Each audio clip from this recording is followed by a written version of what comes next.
राहुल गांधींचा भाजपात प्रवेश याबाबत वृत्त असे की भारताचे लाडके पंतप्रधान विश्वगुरु या उपाधीने सन्मानित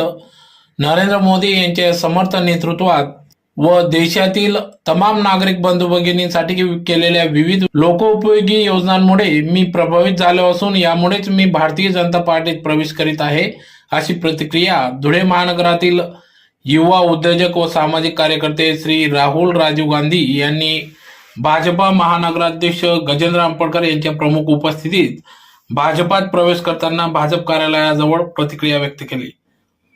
काँग्रेस नेते राहुल गांधी धुळे दौऱ्यावर आले असतानाच आज भाजपाने त्यांच्यावर उपरोधित निशाणा साधण्यासाठी हा प्रवेश घडवून आणल्याची जोरदार रंगली।